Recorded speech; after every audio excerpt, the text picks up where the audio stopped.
Good evening, YouTube. You guys are now watching another segment of the TheCaliEffect. Today, for Yu-Gi-Oh! Logic, we're going to be talking about 5 amazing effect negation cards. 4 of them are mainstream. One of them I think is extremely underrated. Out of these cards, I feel that effect negation is a critical aspect to the Yu-Gi-Oh! Game, especially since all good decks, or all decks that have been winning, topping for the past who knows how long of years, have used some type of monster effect to dominate the game. Now, that's when these checks and counters of these 5 effect negation cards come in, and I think that they're almost the most critical part of playing this Yu-Gi-Oh! Game. As you can see, we're talking about Breakthrough Skill right now, so let's get into it. Breakthrough Skill is a normal trap card that debuted in Cosmo Blazer. Its effect reads, target one face-up effect monster your opponent controls. Negate the effects of that opponent's face-up monster until the end of the turn. During your turn, except the turn this card was sent to the graveyard, you can banish this card from your graveyard. Then target one face-up effect monster your opponent controls. Negate that target's effect until the end of this turn. Now, Breakthrough Skill has a couple of great qualities with it that separates it completely from all of the other cards. The first and foremost thing is that Breakthrough Skill's effect is almost untouched by Mystical Space Typhoon. The logic behind this is that even if they do Mystical Space Typhoon your Breakthrough Skill, you still have a card to use on your turn to negate a monster's effect. That's pretty good. I mean, you don't really get that with a lot of trap cards that get destroyed by Mystical Space Typhoon. Once they're destroyed, you kind of lose them. Breakthrough Skill gives you a little something to get by. It also gets over those pesky continuous monsters effects, such as Wind-Up Zenmains, Gotcha Gentetsu, and even problematic cards such as Mermail Abyss Gaios and Abyss Dweller. For example, a Mermail player that's locked down by a Mermail Abyss Gaios or a Dweller, or even both, could activate Breakthrough Skill in his graveyard to negate the effect of the Abyss Dweller, go into his play, send cards to the graveyard, and then somehow Synchro or Exceed, who cares, and find a way over that Gaios. Without Breakthrough Skill, he would just be completely stunned. There's nothing else he can do since he runs such a heavy monster base. Breakthrough Skill would be a legitimate answer to it. There's so many other applications where Breakthrough Skill would just be reign supreme. Obviously, in the Lightsworn deck, there's none of these 5 cards that would mainboard none of the other 4 cards that would mainboard over Breakthrough Skill. Because if I just so happen to mill it off, I can still negate a monster's effect just by banishing. Another great quality about Breakthrough Skill is that Light and Darkness Dragon cannot negate the activation of Breakthrough Skill, the graveyard effect. Why? Because Breakthrough Skill isn't activated, the effect is. So therefore, Light and Darkness can't stop it. I know, it's kind of weird, but that's just how Breakthrough Skill works. I think it's an extremely good card, and it's definitely seen a lot of popularity in play as so right now, especially with the new decks, artifacts, trap tricks, and all that other stuff coming out, just because it gets over so many problem-like cards without a hassle. Next, a card that has been seen decrease in play, but it's still a really good card, and does have a couple of perks over Breakthrough Skill and the other cards themselves. Fiendish Chain. Now, Fiendish Chain says, activate this card by targeting one effect monster on the field. Its effect is negated. Also, it cannot attack. When it is destroyed, destroy this card. And I'm pretty sure I've said that somewhere else, but once again, I wish it were that way. I wish that Fiendish Chain said, when this card is destroyed, destroy that monster. That would just be too good for Fiendish Chain. But Fiendish Chain has a quality over these other cards that the other cards can never do. Fiendish Chain actually stops the monster from attacking. So not only do you get a card that negates a monster's effect, it completely stops it from attacking. That, in other terms, could probably prevent you from losing the game. There are times where people use Fiendish Chain just to prevent the opponent's monster from attacking, period. Not even to negate the effect. So its versatility is definitely there. Fiendish Chain does have a frail weakness, though. It cannot negate cards like Firefist Leopard and Rescue Rabbit. Why? Because at the end of the activation, the card is no longer on the field. It is a tribute to get rid of the card. For example, if I summon Rescue Rabbit, my opponent chain Fiendish Chain will laugh at you. Because at activation, Rescue Rabbit banishes itself, and since it's no longer on the field, Fiendish Chain cannot negate it. Rescue Rabbit activates and resolves in the same place like every other card, and I'll be able to special summon 2 monsters from the deck. That's what makes Fiendish Chain a little vulnerable, but at the same time, most monsters' effects don't have those specific qualities of tributing themselves to get off an effect. And that's where Fiendish Chain practically comes in handy, because more often than not, you can probably Fiendish Chain the summon monster or the monster that they're going into anyways. It's a really good card and has a versatility of being bounced back with Zephyros and being destroyed with Scrap Dragon, if it ever is left on the field dead. Just an interesting card to play, although it is seeing decline in play. The next card we want to talk about is a card that's seen a lot of decline in play, but I expected to see some more play now that Madolches and Trap Tricks and all these other decks are the top decks. Now, Effect Veiler debuted in... I'd have to find out. Just to let you guys know, we'll find out what Fiendish Chain debuted too, because I know you guys want to find out. Fiendish Chain debuted Absolute Power Force. and it was like it was an expensive card back then. Effect Veiler debuted. English Duelist Revolution as an ultra rare. Ooh, that's sweet. Okay, well, Effect Veiler debuted in Duelist Revolution. It came out as an ultra rare, and its effect reads: during your opponent's main phase, you can send this card from your hand to the graveyard. Then target one face-up effect monster your opponent controls. Negate that opponent's face-up monster's effects until the end of the turn. This is a quick effect.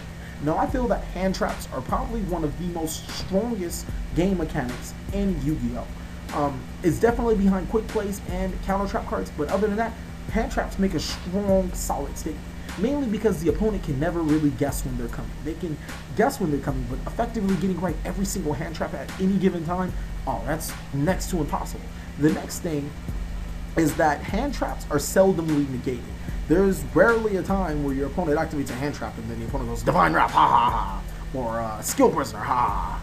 Now, granted, those cards have seen a decline in play, and that's just why Effect Veiler can sneak its way in there. But still, it's hard to see one of your effect or your hand traps being negated, and that's the reason why. Because they're so sneaky, they can't be destroyed by typical means of destruction, and they just get in there and get out. There's nothing else to say about it.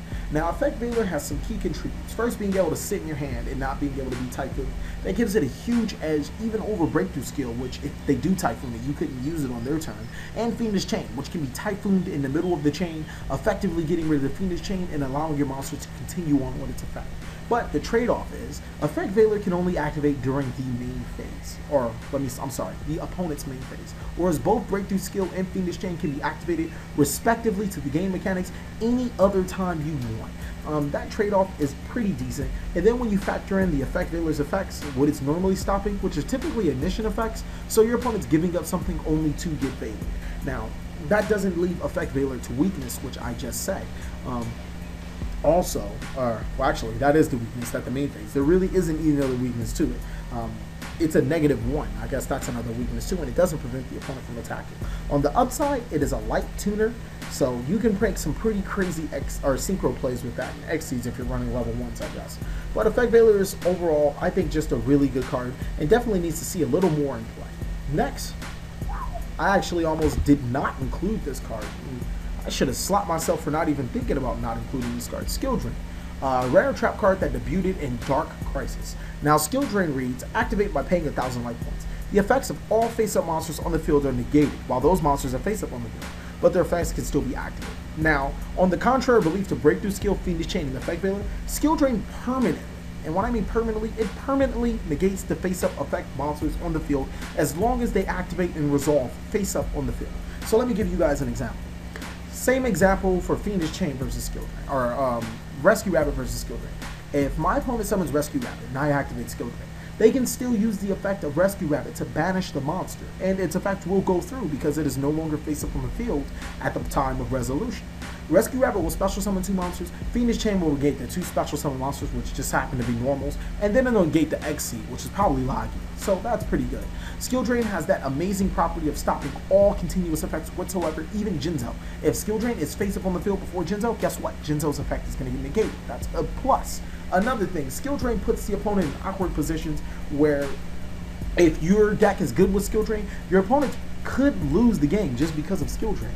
It's a very interesting card. It does have a cost, and it is a continuous trap card, prone to spell and trap card destruction. Also, as long as the monster doesn't negate face up, or it doesn't resolve face up, Skill Drain is not going to help you. So, like I just said, if the monster is not face up, i.e. if I special summon Gladiator Beast Geysers, and I chain Book of Moon to Gladiator Beast Geysers, at resolution, Gladiator Beast Geysers is flip face down, so I will get the destroy 2 cards. Just a couple of tricks that to get around Skill Drain, which keeps it in the run of still being a great card, but it does have its flaws just like the other cards. Now, this is the last card I want to talk about, which I feel is just too underrated. It has always been underrated and just completely amazing. Forbidden Chalice. And unlike the other 4 cards, Forbidden Chalice, kind of like Forbidden Lance. So it's an Ultimate Ultra out of its first set, and I do not remember its first set. Let's find out. Its first set was Raging Battle. Okay, sweet. It was an Ultra Ultimate out of Raging Battle, and its effect reads, target 1 face-up monster on the field. Until the end phase, that target gains 400 attack, but its effects are negated. Now, Forbidden Chalice out of these other cards is a very competitive card in my opinion. It's a very good card, mainly because it can activate during the damage step. None of the other aforementioned cards can activate during the damage step. So Forbidden Chalice can effectively stop cards like YuGiOh, Snowman Eater, all flip effects, just by giving it 400 attack, because that's going to be useless since it's an offense anyways. That's pretty good. Also, Forbidden Chalice has flexibility of being activated to negate your monster's effect, just to give it 400 attack so it can get over a monster in the battle. It's a pretty versatile card. It is a little less vulnerable to spell and trap destruction just because it's a quick play. You don't have to set it on your turn and wait. You can battle and do whatever you need to do during your turn and then set it during your end phase. As opposed to Phoenix Chain, Breakthrough Skill, and Skill Drain, you just have to set them. You won't get an effect negation during that turn. I think Forbidden Chalice is an extremely interesting card, and I think it will one day lead the meta once again into being an incredible card and showing its valor as an amazing card. With that being said, those are 5 effect negation cards that will impact the meta. Just extremely good cards and the logic behind them. I feel that you guys should be at least mainboarding, at the very least, 2 of one of these cards. That's at the very least, because you guys have to remember, effect negation is key. If you can negate the opponent's effects, which is typically their strategy, you are going to win the game. Especially if you stop them at a critical point when they really need to get off their monster's effects. Thank you guys for watching another segment of the Cali Effect. Please like, comment, subscribe, but most of all, enjoy.